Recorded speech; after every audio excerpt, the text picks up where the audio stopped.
Hello बच्चों। हम लोग आयनिक इक्विलिब्रिया का एक नया पार्ट पढ़ने जा रहे हैं। पिछले पार्ट में हम लोगों ने पीएच निकालना सीखी। अब हम लोग एक नया पार्ट पढ़ने जा रहे हैं जिसका नाम है साल्ट हाइड्रोलिसिस।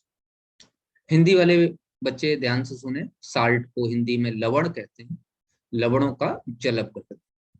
सबसे पहले मैं आज आप लोगों को क्लास 7th की एक डेफिनेशन पढ़ाने जा रहा हूँ। मुझे पूरा भरोसा है कि आप लोगों में से किसी ने भी क्लास 7th में वो डेफिनेशन नहीं पढ़ी होगी।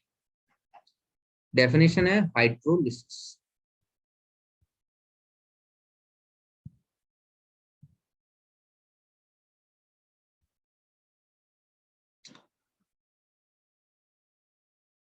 The cleavage of a molecule with water in such a way that it gives 1 mole of acid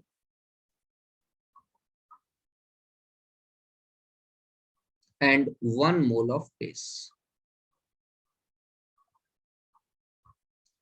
cleavage का वही मतलब है जो ऑर्गेनिक केमिस्ट्री में होता था।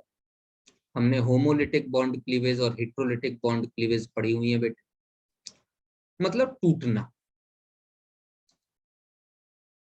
वाटर के साथ मॉलिक्यूल इस तरीके से टूट जाए कि 1 मोल एसिड और 1 मोल बेस दे, उसको हाइड्रोलिसिस।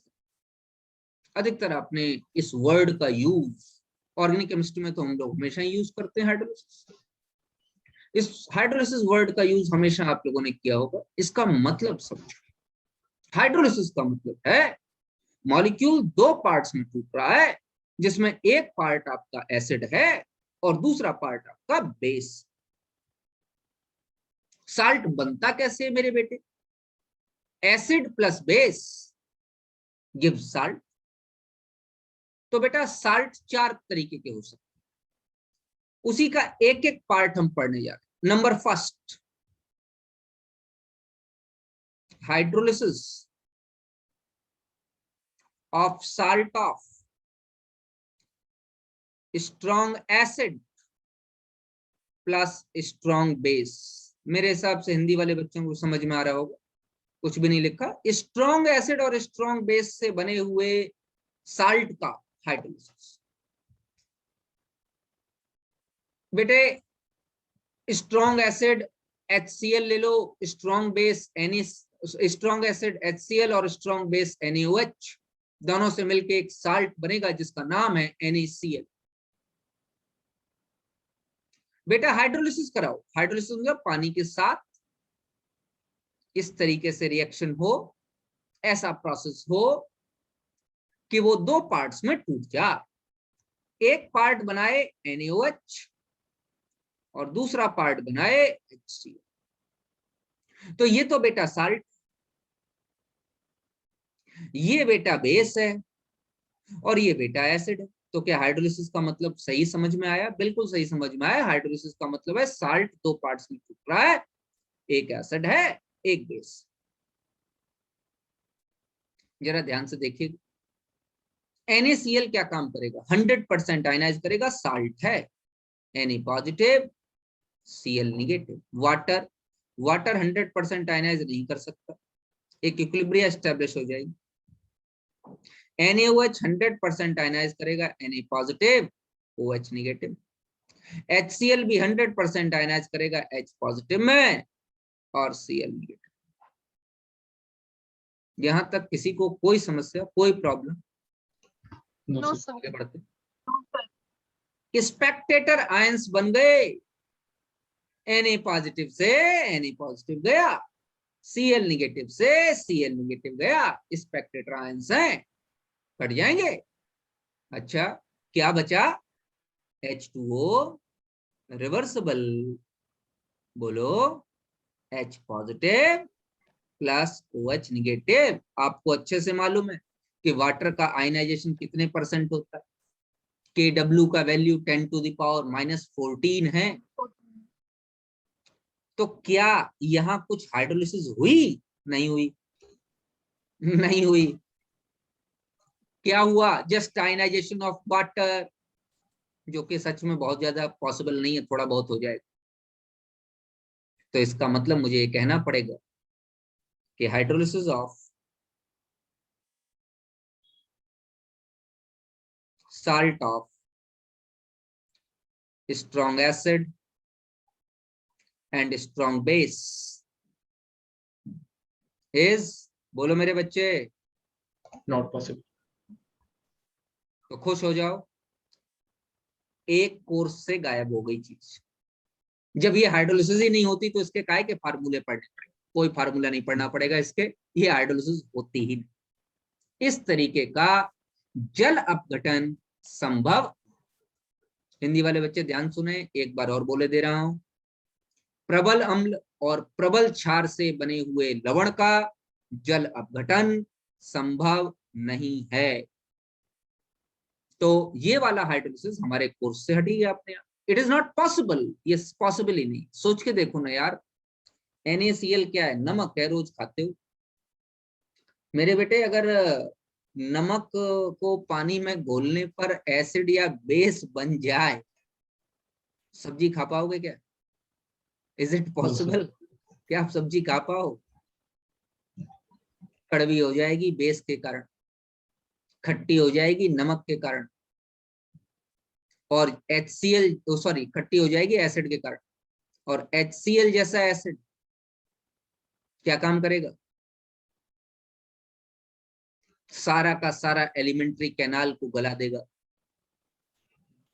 एसिड HCl कोई पीने वाली चीज नहीं है। HCl, H2SO4 ऐसे एसिड्स टॉयलेट क्लीनर्स में यूज किए जाते हैं। तो ये कोई खाने की चीज नहीं है, इडेबल नहीं है। मैंने कल आपको बताया था कि ऑर्गेनिक एसिड्स इडेबल हैं, मिनरल एसिड्स नहीं। तो क्या NaCl का हाइड्रोलिसिस पॉसिबल है? नहीं। NaCl, सिर्फ NaCl ही याद कर लेते हैं बच्चे, ये गलत गलत है। आप ध्यान रखिए मैं क्या बता रहा हूं। स्ट्रॉन्ग एसिड और स्ट्रॉन्ग बेस से बने हुए साल्ट का हाइड्रोलिसिस पॉसिबल नहीं। जैसे कि मैं आपको अगर कहूं, देखो इधर ध्यान से, मैं आपसे पूछूं क्या Na2SO4 का हाइड्रोलिसिस पॉसिबल है?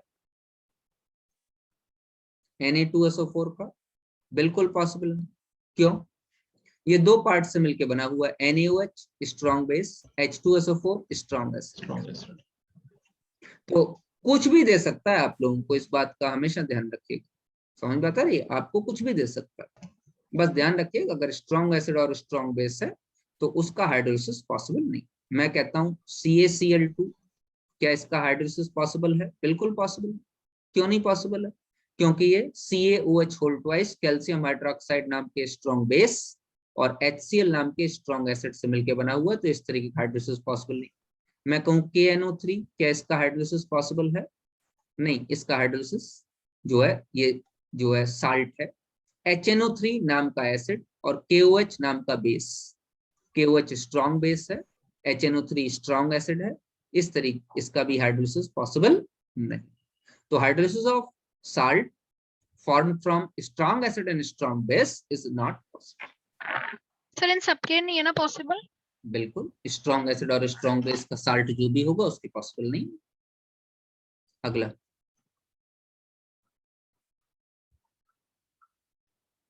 Hydrolysis of salt of strong acid plus weak base.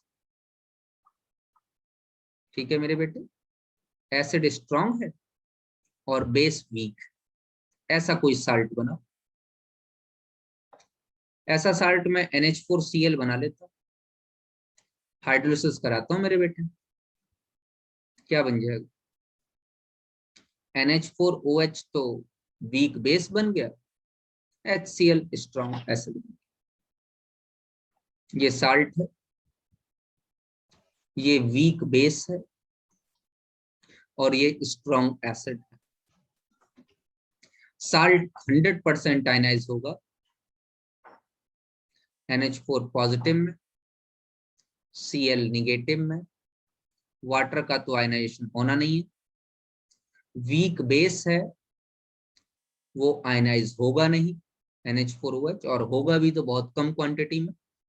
और HCl स्ट्रॉन्ग एसिड है, 100% आयनाइज करेगा H पॉजिटिव और Cl निगेटिव। कोई स्पेक्ट्रेटर आयन दिखाई दे रहा है क्या मेरे बेटे? हाँ दिखाई दे रहा है। Cl. बचा क्या? NH4 पॉजिटिव प्लस वाटर मिलके बना देता है NH4OH plus H positive. Hydrolysis हुई? हाँ हुई। किसकी हुई? कैटायन। NH4 पॉजिटिव की हाइड्रोलिसिस हुई। तो it is the case of cationic hydrolysis. ये कैटायनिक हाइड्रोलिसिस। चलो अगला और देखते हैं।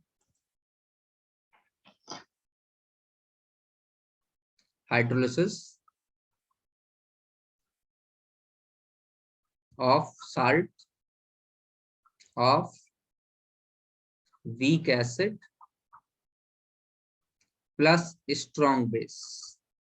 देखो बेटा, एसिड वीक है और बेस स्ट्रॉन्ग है, ठीक है। ऐसा कोई साल्ट CH3COONe, वाटर के साथ कराओ मेरे बेटे, क्या बन जाएगा बताओ? Weak acid CH3COH, strong base NaOH बन जाएगा मेरे बेटे। ये तो साल्ट है, 100% आयनाइज होगा। साल्ट हमेशा स्ट्रॉन्ग इलेक्ट्रोलाइट होते हैं, Na पॉजिटिव, साथ में वाटर आयनाइज करेगा मेरे बेटे, किस फॉर्म में? CH3COOH, और साथ में Na पॉजिटिव और OH निगेटिव, इस फॉर्म में आयनाइज करेगा। ध्यान दो, Na पॉजिटिव से Na पॉजिटिव गया, बचा क्या? CH3COO negative plus water ionise करेगा CH3COOH प्लस OH निगेटिव, ठीक है। आइए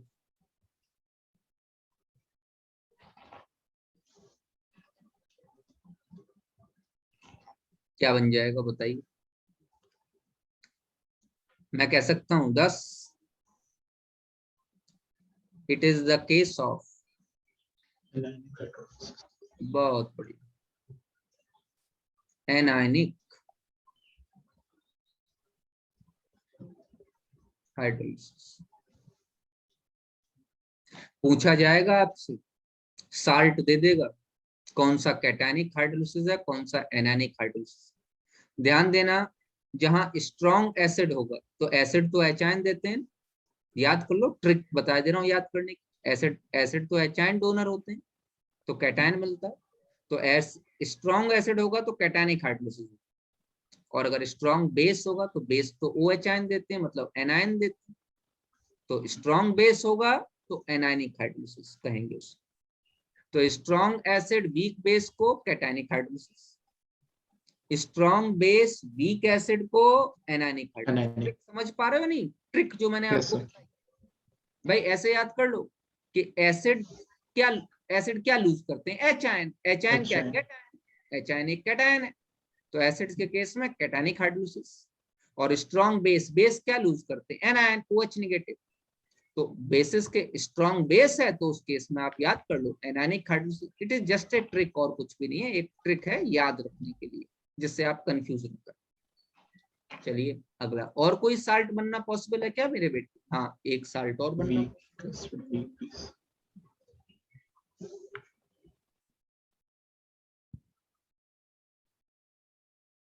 hydrolysis of salt of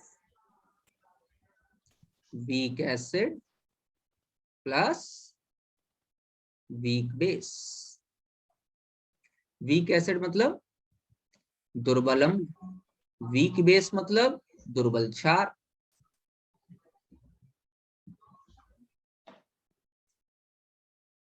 CH3COONH4 water के साथ हाइड्रोलिसिस कराइए,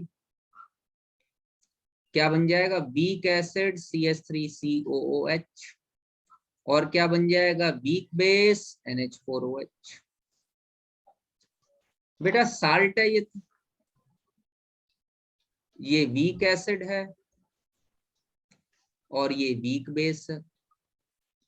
साल्ट 100% आयनाइज करेगा CH3CO नेगेटिव में और NH4 पॉजिटिव में। वाटर का तो कुछ होना नहीं है, वीक एसिड और वीक बेस का भी कुछ नहीं होना, क्योंकि वीक एसिड और weak base very very little amount में आयनाइज करते हैं, अल्फा की वैल्यू बहुत कम है, तो इनका आयनाइजेशन नहीं हो। तो इसका मतलब यहाँ पर हाइड्रोलिसिस किसकी हो रही है? कोई भी आपको स्पेक्टेटर आयन तो मिल नहीं रहा, तो हाइड्रोलिसिस आपकी किसकी हो रही है? हाइड्रोलिसिस हो रही है एनायन की और कैटायन दोनों की। तो क्या लिख सकते हैं? It is the case of cationic as well as anionic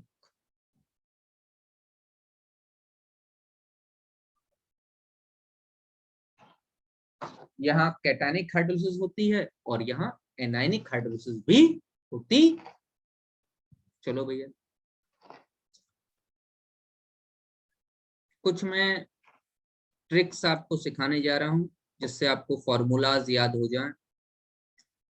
उसके लिए मैं आपको कुछ एब्रिविएशंस के फुल फॉर्म बताने जा रहा हूं, ध्यान दीजिए।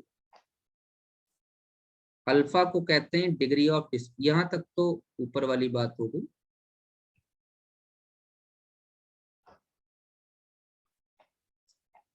अल्फा को कहते हैं degree of dissociation.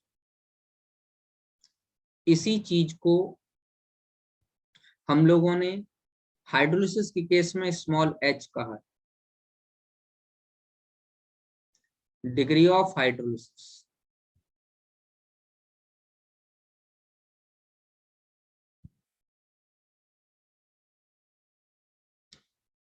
Degree of dissociation की हिंदी है वियोजन की कोटि।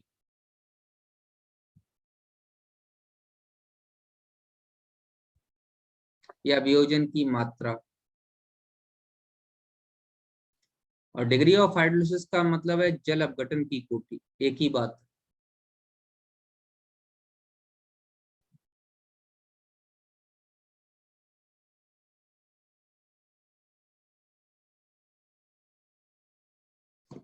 ठीक है, तो अल्फा है डिग्री ऑफ डिसोसिएशन या वियोजन की कोटि और एच है जल अपघटन की कोटि, ये बात एक ही।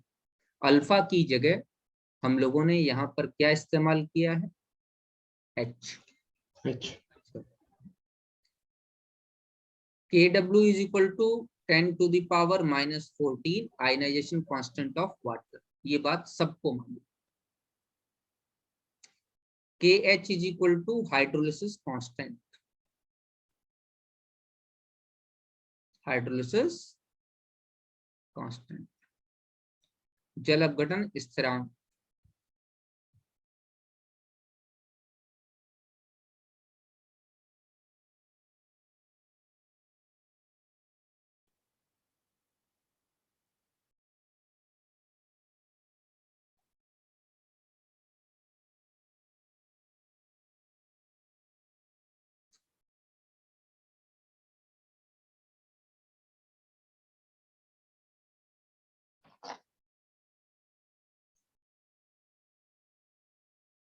Ka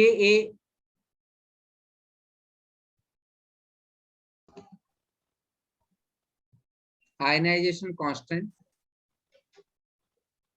ऑफ वीक एसिड, दुर्बल अम्ल का वियोजन स्थिरांक, आयनन स्थिरांक। Kb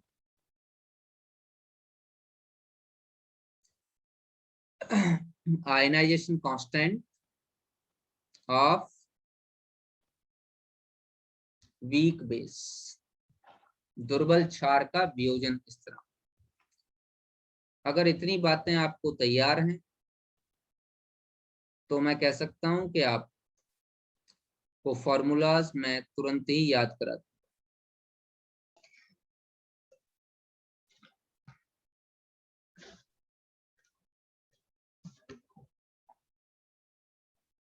अल्फा की जगह आप क्या यहाँ याद रखेंगे? एच। ये सारी बातें ध्यान रखिए।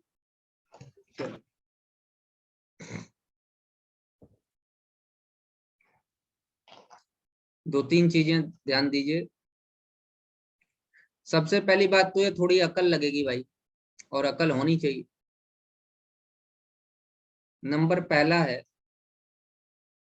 कि किस तरीके का salt,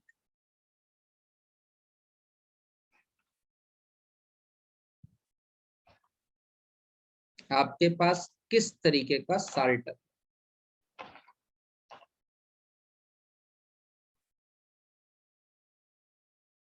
KH is equal to what? KH क्या है बताओ? Hydrolysis constant. Hydrolysis constant. अगला है स्मॉल h। स्मॉल h क्या है? Degree of hydrolysis. Degree of hydrolysis.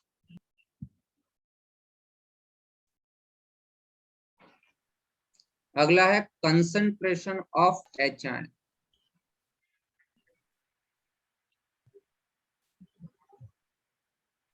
जिससे कि आप pH निकालें। आप चाहोगे तो मैं आपको इसके pH वाले फॉर्मूले निकलवा दूंगा, लेकिन मेरे हिसाब से तो pH का एक ही फॉर्मूला आप याद रखो, जो H आयन आए उसका निगेटिव लॉगरिथम कर लो, minus log H ion concentration, बस।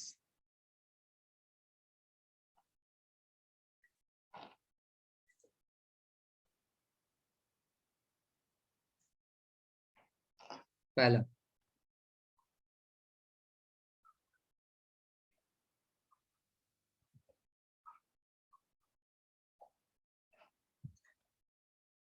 वन, टू, थ्री, फोर, ये चार फॉर्मूले आपको ध्यान रखने पड़े। तरीका मैं बता देता हूं। पहला तरीके का साल्ट ए मत लिखो यार, इसको 1 डाल लो, क्योंकि ए से तो आप एसिड रिप्रेजेंट करोगे, तो 1 डाल लो। कैसा साल्ट? स्ट्रॉन्ग एसिड और स्ट्रॉन्ग बेस से बना हुआ साल्ट। ये ना तो हाइड्रोलाइज होता है, तो इसके लिए KH नहीं निकल सकता, H भी नहीं निकल सकता। HN कंसंट्रेशन की कोई जरूरत नहीं पड़ेगी, क्योंकि 100% न्यूट्रलाइज कर जाएगा। और न्यूट्रल सॉल्यूशंस के लिए pH की वैल्यू हमेशा क्या आएगी? कोई समस्या है तुम लोगों को? No sir. 100% न्यूट्रलाइजेशन हो रहा है तो न्यूट्रल के लिए pH कितना आता है? 7 आए। Number second, strong acid plus weak base. बेटा मैं फॉर्मूला याद करा रहा हूं, ध्यान दो। KH बराबर होता है KW बाई वीक। वीक क्या है? Base, KB। कोई प्रॉब्लम?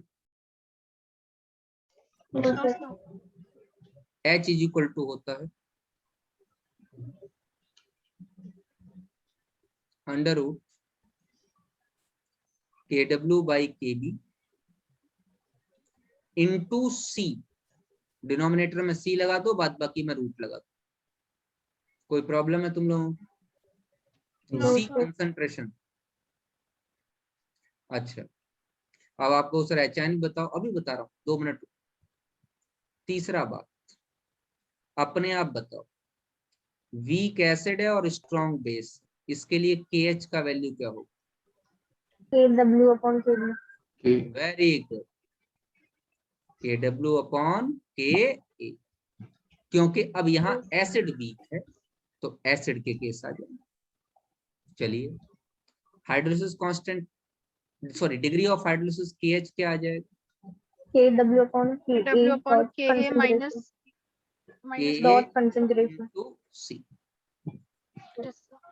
कहाँ से माइनस आ रहा है प्लस आ रहा है भगवान, गलती गलती गलती। कहाँ कहाँ मतलब क्लास में पहले से जो है अपने बैग में कुछ लेके आते हैं, प्लस माइनस इनटू डिवाइड, जहां चाहेंगे वहां फेंक दें। मतलब कहीं कुछ बता ही नहीं रहा, मैं आसान सा तरीका बता रहा हूँ कि आपको फॉर्मूलाज याद हो। ठीक है बेटे, यहाँ पर एक जुगाड़ बता दे रहा हूँ इसमें एच आयन कंसंट्रेशन के लिए, सिर्फ एच आयन कंसंट्रेशन के लिए है जुगाड़, और किसी के लिए।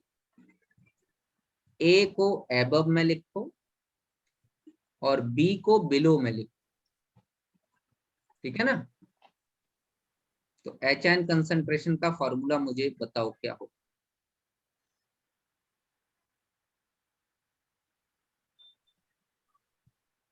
KW upon KA.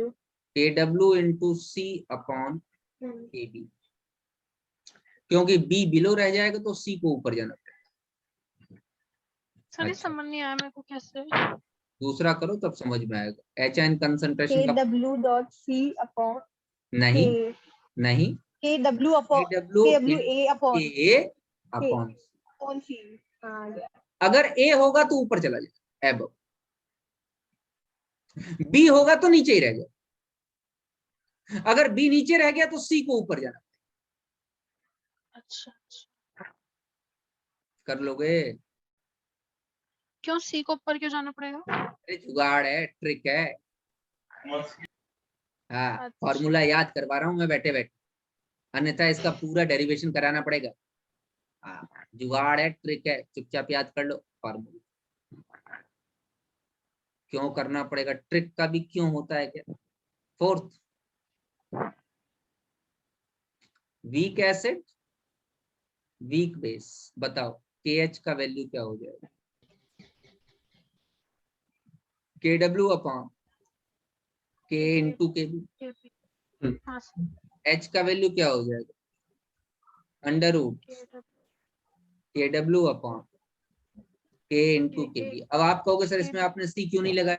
C लगाया था, दोनों तरफ कट गया, KA का भी C लगाया, KB का भी C लगाया, ऊपर नीचे आएंगे C से C कट जाएगा, मामला का था। क्या करूं, क्योंकि दोनों वीक हैं, क्या एसिड भी वीक कैसे है आएंगे ऊपर नीचे? और बेस वीक है। दोनों नीचे आएंगे। डेराइव हाँ दोनों नीचे तो आएंगे। डेराइव करने,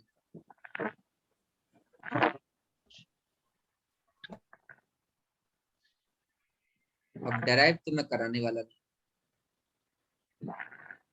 H N concentration under root, बताओ